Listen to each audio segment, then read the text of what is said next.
तो पुण्यात्मा परमेश्वर कबीर जी कहा करते, वेद मेरा भेद है, मैं ना वेदन के माही, और जौन वेद से मैं मिलूँ वो वेद जानते नहीं।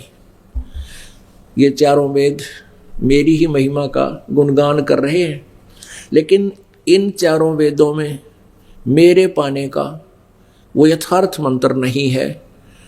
चारों वेदों में गुणगान तो पूर्ण परमेश्वर का ही है 90%, 10% अन्य क्रियाओं की जानकारी है, और उनमें ब्रह्म काल ब्रह्म की भी थोड़ी सी व्यवस्था है कि ये क्या करता है, इसकी क्या क्षमता है। और केवल पूजा की विधि इस ब्रह्म तक की है, ओम नाम का जाप।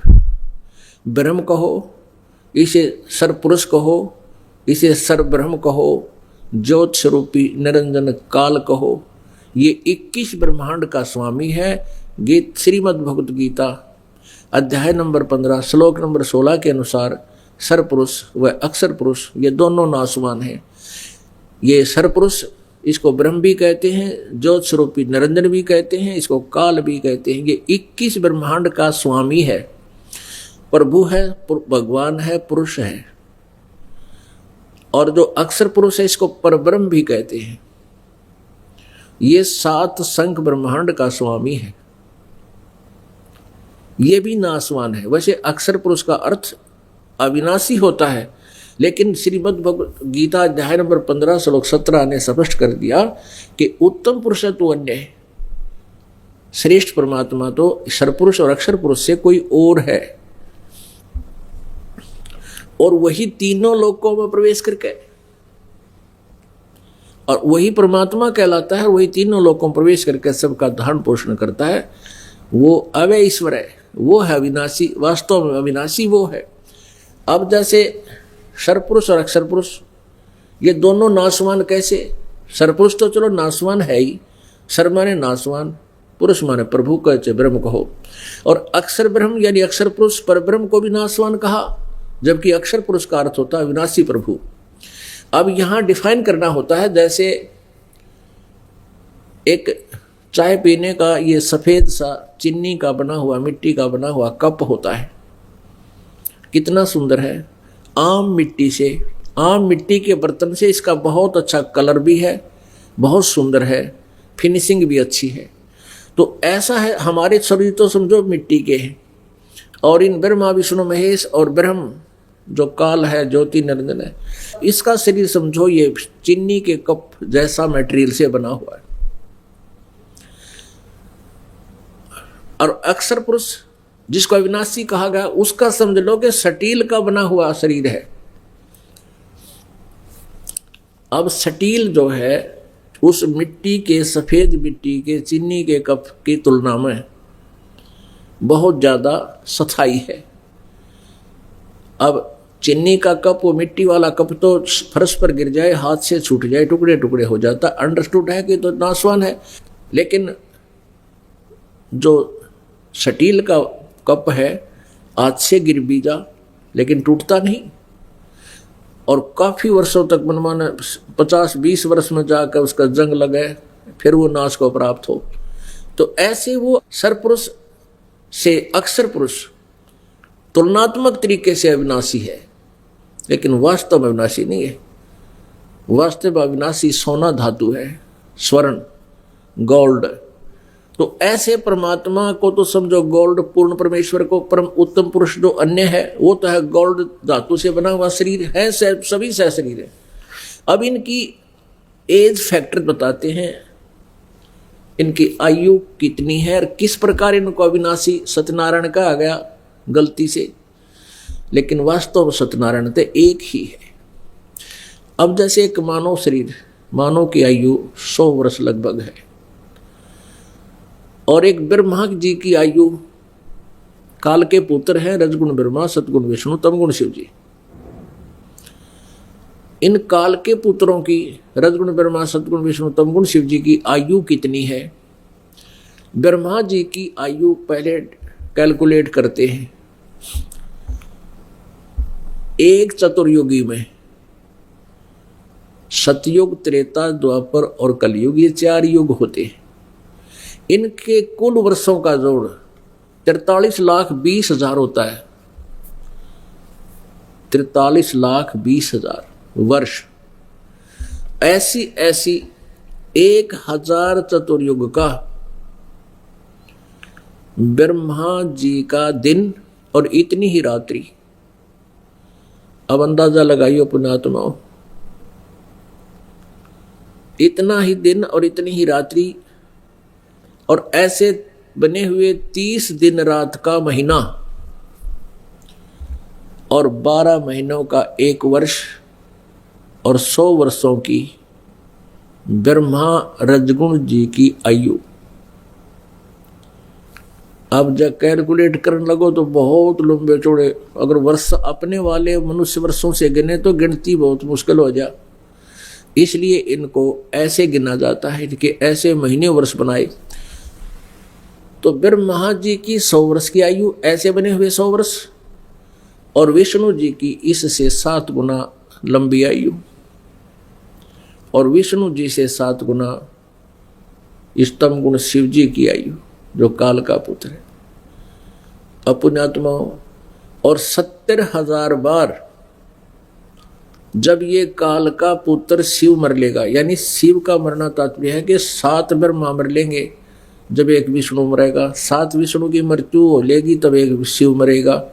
ऐसे 70,000 बार जो शिव मर लेगा की मृत्यु हो लेगी, तब एक ब्रह्मांड का विनाश होगा, सभी प्राणियों का नाश होगा, दुर्गा और काल की भी मृत्यु होगी। दुर्गा और ये काल यानी सरपुरुष, ये पति पत्नी हैं। इनका यहाँ विनाश होगा, इनके भी शरीर नष्ट होंगे। फिर परमेश्वर की एक लीला है, परमात्मा कबीर परमेश्वर का बना विधान है कि फिर ये दूसरे ब्रह्मांड में चले जाएंगे। वहाँ दुर्गा और इस ब्रह्म का, सरपुरुष का शरीर अपने आप निर्मित हो जाता है, युवा, दोनों युवा हो जाते हैं।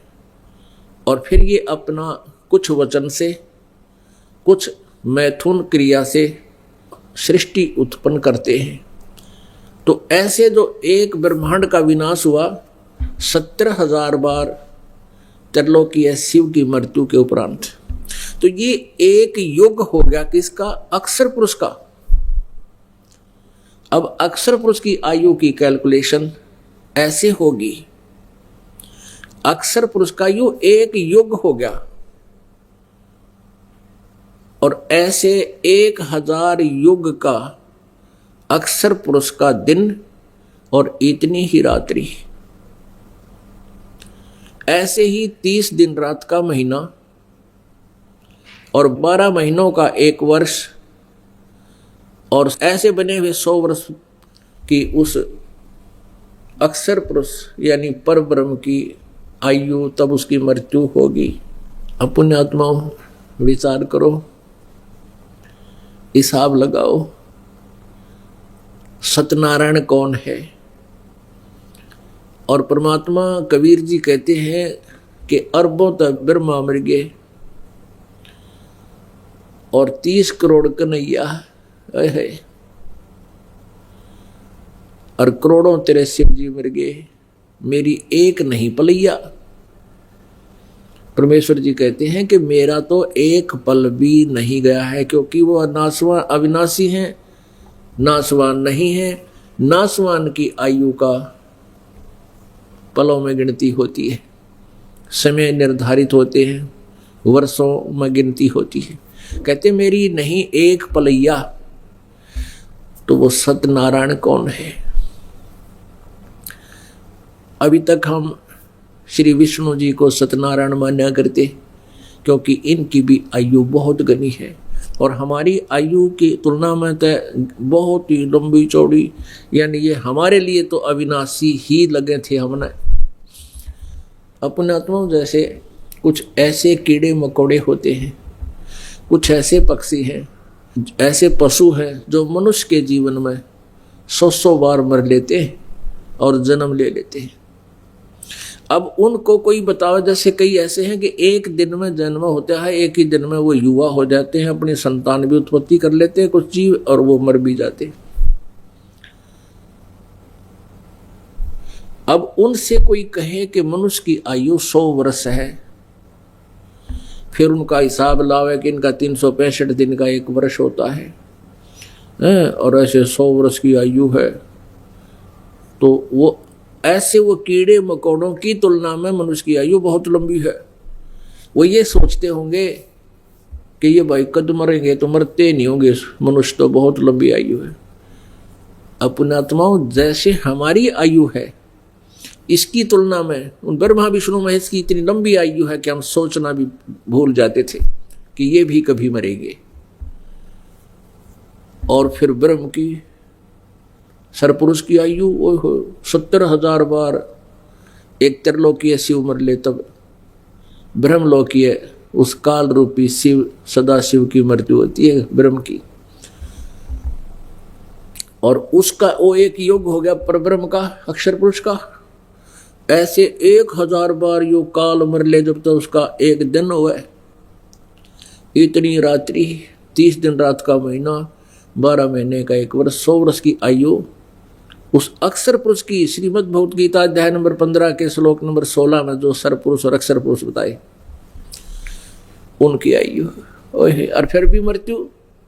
एती उम्र बुलंद मरेगा अंतरे, क्योंकि कोई सतगुरु लगे न कान न भेंटे वो संतरे।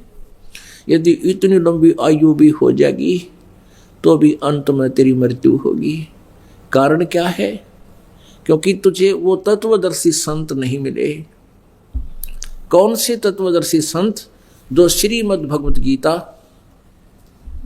अध्याय नंबर 4 के और श्लोक नंबर 34 में जिनके विषय में कहा है। उसमें कहा है कि अर्जुन, उन तत्वदर्शी संतों की खोज कर उनको दंडवत प्रणाम करने से, कपट छोड़ करके प्रसन्न करने से, वो तत्व ज्ञान से परिचित तत्वदर्शी संत उस परमात्म तत्व को बताएंगे, उसका ज्ञान कराएंगे। वो तत्व ज्ञान कौन सा है? श्रीमद् भगवत गीता अध्याय नंबर 4 के मंत्र नंबर 32 में उसमें कहा कि जैसा अर्जुन अभी श्रीमद् भगवत गीता अध्याय नंबर 4 श्लोक 25 से लेकर 31 तक तूने जो वर्णन सुना कि कोई तो केवल वेद अध्ययन स्वाध्याय को ही अपना मोक्ष मार्ग मानते हैं, कोई केवल योग अभ्यास करता है, कोई देवताओं की पूजा को, कोई तप करके, कोई क्रियाएं करके, कोई श्वास प्रश्वास की क्रिया को ही देखते रहते हैं। श्वास बाहर जाता उसको ध्यान रखो, अंदर जाता उसको ध्यान रखो।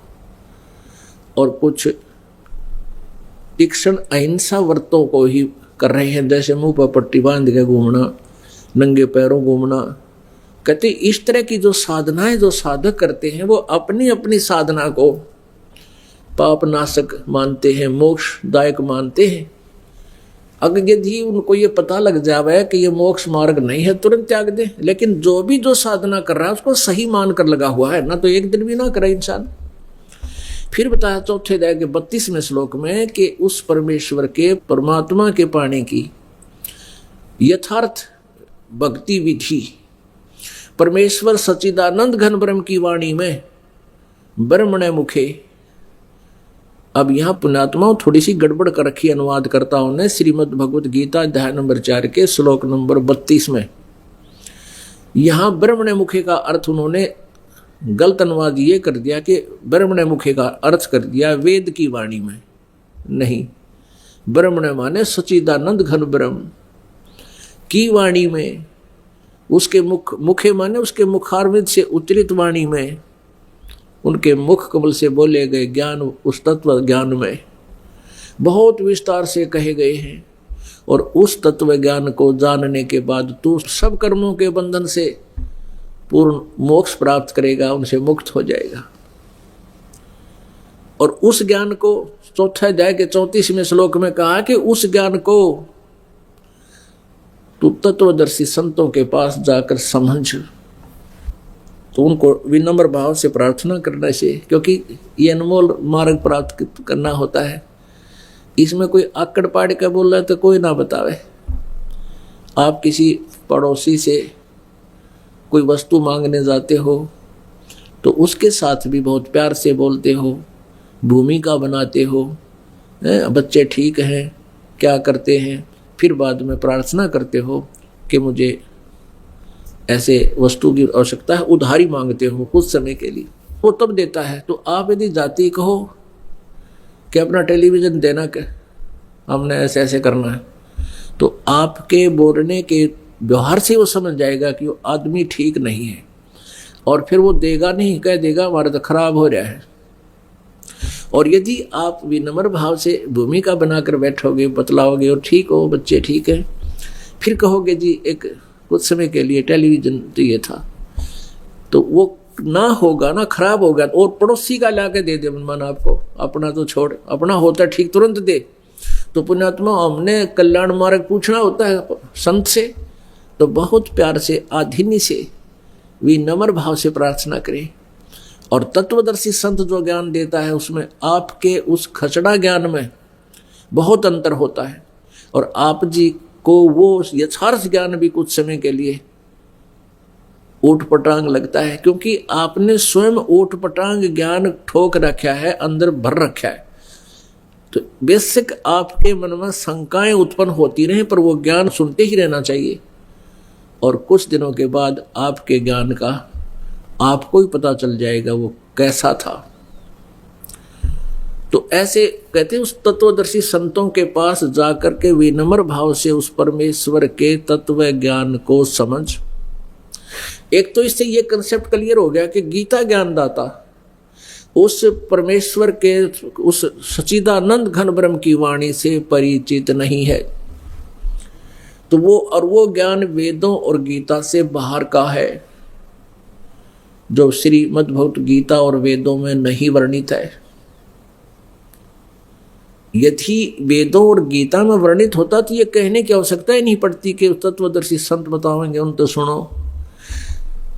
पवित्र यजुर्वेद अध्याय नंबर 40 के मंत्र नंबर 10 से लेकर 13 में एक स्पष्ट प्रकरण दिया है, कंसेप्ट क्लियर किया है। वेद ज्ञान ब्रह्म बोल रहा है, ब्रह्म दे रहा है, और परम अक्षर ब्रह्म के बारे में बता रहा है कि उस परमेश्वर के बारे में कोई तो कहता है वो संभवात माने जन्म लेने वाला, यानी मनुष्य की माँ के गर्भ से नाम जन्म लेकर आता है, प्रकट होता है, साकार होता है।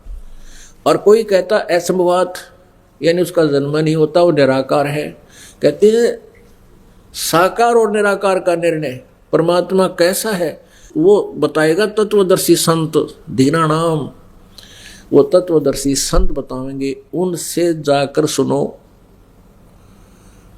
और फिर क्या बता है इन तीनों श्लोकों में, 10, 11, 12, 13, इन 4 श्लोकों में, मंत्रों में, यजुर्वेद अध्याय नंबर 40 के 10 से 13 में फिर ये बताया है कि कोई तो एक किसी भाषा विशेष के अक्षर ज्ञान हो जाने से, विद्या प्राप्त हो जाने से उसको विद्वान कहने लग जाते हैं, और जिसको अक्षर ज्ञान नहीं है उसको अविद्वान कह देते हैं। विद्वान और अविद्वान को भी वो तत्वदर्शी संत बताएंगे विद्वान कौन है और अविद्वान कौन होता है, उनसे पूछो। तो इससे सिद्ध है कि पवित्र वेद और पवित्र गीता, श्रीमद् भगवत गीता, ये दोनों एक जैसा ही ज्ञान रखते हैं, क्योंकि श्रीमद् भगवत गीता इन 4 पवित्र वेदों का सारांश है। कोड वर्ड इसमें अत्यधिक है। 4 वेदों को सोर्ट करके पूर्ण परमेश्वर ने इस काल के अंदर एक रिमोट से प्रेरणा दी। महाभारत के युद्ध में श्री कृष्ण में प्रवेश करके इस काल ने ये श्रीमद् भगवत गीता का पवित्र ज्ञान बोलना पड़ा। ना युद्ध में और शास्त्र पढ़ने का के तो वहाँ तो हथियार संभाला कर, कौन सा कारगर है, कौन सा ठावर, कौन सा धरा। तो वहाँ परमेश्वर ने ऐसा समय देखा, कबीर परमेश्वर ने काल से अपने प्रेशर से ये सारा कुछ उगलवा दिया। ना कोई क्या करे मैं काल हूँ, कसाई भी ना कहो मैं कसाई हूँ, डाकू भी ना कहो मैं डाकू हूँ, वो भी शर्माया करे। तो इससे कहा दिया 11वें अध्याय के 32वें श्लोक में कि मैं काल हूँ और सबको खाने के लिए आया हूँ, और मेरा ओम नाम है, श्रीमद् भगवत गीता अध्याय नंबर 8 के मंत्र नंबर 13 में ओम इति एकाक्षरम ब्रह्म व्यवहारन मां मनुसमरण यह प्रयाति तजन देहम स याति परमाम गतिम। गीता ज्ञानदाता ये काल बोल रहा श्री कृष्ण में प्रवेश करके कि मुझ ब्रह्म का केवल एक ओम अक्षर है, नथिंग एल्स, और कोई भी मेरा मंत्र पूजा का नहीं है। और ये प्रयाति तजन देहम, जो शरीर छोड़ते समय इसका नाम स्मरण करता हुआ जाता है ओम नाम का, स याति परमाम गतिम, वह ओम नाम से मिलने वाली जो लाभ है, गति है, वो मेरी परम गति उसको प्राप्त होता है। और साथ में इसने ये भी बोल दिया 17वें अध्याय के श्रीमद् भगवत गीता अध्याय नंबर 17 के श्लोक नंबर 23 में स्पष्ट कर दिया कि ओम तत्सत इति निर्देश ब्रह्मणे त्रिविध समर्थ है। ब्रह्मणे माने सच्चिदानंद घन ब्रह्म का, यानी उस परम अक्षर ब्रह्म का, उसको पाने का ओम और तत् और सत, ये 3 प्रकार का मंत्र है। इसी के जाप करने का निर्देश है, सिमरने का निर्देश है। ये 3 विधि से सिमरन होता है, इसका 3 विधि से। अपने आत्मा थोड़ा सा आपको दिखाते हैं सदग्रंथ, तब हम समझ सकेंगे, परमात्मा को पहचान पाएंगे। आज परमेश्वर ने पूरे विश्व में मानव समाज को शिक्षित करवाया है। पुणात्मा लाखों वर्ष बीत के मनुष्य को केवल अपने रोजी रोटी तक ही सीमित रखा इस काल ने। कोई भक्ति करना चाहता है तो ब्रह्मा विष्णु महेश की या मंदिर मस्जिद गुरुद्वारों में जाओ और अपना मत्था टेको, कर्म बिगाड़ो और मृत्यु को प्राप्त हो जाओ, जन्म खराब करके जाते रहो। और पहले शिक्षा नहीं थी। आप इतिहास उठा कर देख लो पीछे, अगर कभी किसी युग में शिक्षा रही है तो केवल एक वर्ग, एक ही वर्ण, ब्राह्मण वर्ण ही इन शिक्षा का अधिकारी रहा है। और वो फिर अपना जो सदग्रंथों को उन्होंने समझा उसके आधार से आगे प्रचार करते थे। अन्य जनता अपनी रोजी रोटी में लगी रहती थी। ऋषि महर्षि उनको जा जाकर सत्संग सुनाया करते थे, वचन सुनाया करते थे, परमात्मा की महिमा बताया करते थे। उनसे सुनकर जैसा भी उनसे ज्ञान हुआ, आम व्यक्ति केवल भक्ति अवश्य करता था, लेकिन अक्षर ज्ञान नहीं था। जिस कारण से आज तक ये अनमोल खजाना हमारे सदग्रंथों में रखा हुआ हमें हाथ नहीं लगा। जो संस्कृत पढ़ने वाले थे उनको आध्यात्मिक ज्ञान नहीं था, वो तत्व ज्ञान नहीं था, सच्चिदानंद घन ब्रह्म की वाणी का ज्ञान नहीं था। उस सच्चिदानंद घन ब्रह्म की वाणी का ज्ञान नहीं था जो जिसके विषय में श्रीमद् भगवत गीता अध्याय नंबर 4 के श्लोक नंबर 32 में कहा है कि बहुत विस्तार से और बहुत अच्छे प्रकार से बहुत से यज्ञ यानी धार्मिक अनुष्ठानों की विधि उस सच्चिदानंद घन ब्रह्म की वाणी में वर्णित है। और उसको जानने से तो फिर सदा के लिए कर्म बंधन से मुक्त हो जाएगा। और वो ज्ञान तत्वदर्शी संत बताएंगे 4थे अध्याय के 34वें श्लोक में। फिर उस तत्वदर्शी संत की पहचान बता दी 15वें अध्याय के 1st श्लोक में कि जो उल्टे लटके हुए संसार रूपी वृक्ष के सब विभाग बता देगा।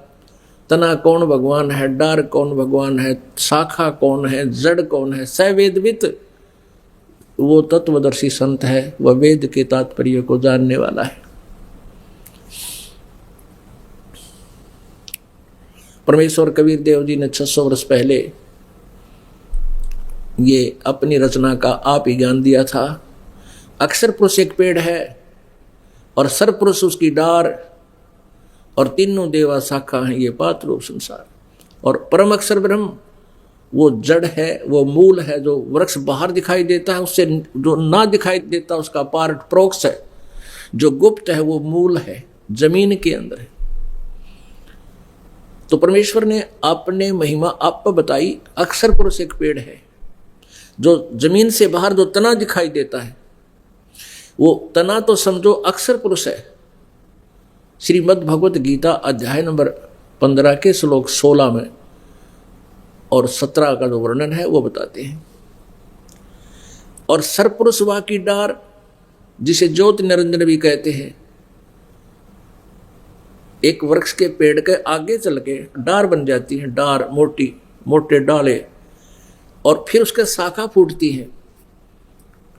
ऐसे वो तीनों देवा शाखा है और पात रूप संसार। एक बार देखिए इस संसार रूपी वृक्ष के चित्र को। ये है उल्टा लटका हुआ संसार रूपी एक वृक्ष, एक पेड़। इसमें ये ऊपर को जड़ है, ऊर्ध्व मूलम अधः शाखम। श्रीमद् भगवत गीता अध्याय नंबर 15 के श्लोक नंबर 1 में सिर्फ इतना ही वर्णन किया कि ऊपर को जड़ और नीचे को तीनों गुण, रजगुण ब्रह्मा, सतगुण विष्णु, तपगुण शिवजी रूपी शाखा वाला। ऊपर को जड़ तो है देव परम पुरुष यानी परम अक्षर ब्रह्म पूर्ण परमात्मा, तो उसकी जड़ है संसार रूपी वृक्ष की। और बस इतना ही भेद दिया है गीता जी में, ऊर्ध्व मूलम और अधः शाखम। बस ऊपर को जड़ वाला, नीचे को शाखा वाला, तेरे तीनों गुण रूपी शाखा वाला संसार रूपी वृक्ष है। और जो संत इसके सभी विभाग बता देगा, छंदासी यस्य प्रणानी ये तम वेद स वेदवित, जो उसके सभी भागों को, छंद माने अलग अलग टुकड़ों को, जो बता देगा स वेदवित, वो तत्वदर्शी संत है। तो कबीर परमेश्वर जी ने बताया था अक्षर पुरुष एक पेड़ है, क्योंकि जमीन से बाहर जो दिखाई देता है ये पेड़ होता है, तो ये तो अंदर परमात्मा तो प्रोक्ष है, गुप्त है। अक्षर पुरुष एक पेड़ है और सरपुरुष उसकी डार, ये सरपुरुष इस पेड़ के ये ऐसी ऐसी काफी डार होती है, उनमें से एक सरपुरुष ये ब्रह्म वा की डार, और तीनों देवा शाखा है ये पात रूप संसार। सच्चिदानंद घन ब्रह्म यानी कबीर वाणी में आज से 600 वर्ष पहले परमात्मा ने ये ज्ञान दिया था। अक्षर पुरुष एक पेड़ है और ये ज्योति निरंजन सरपुरुष वा की डार और तीनों देवा शाखा हैं ये पात रूप संसार।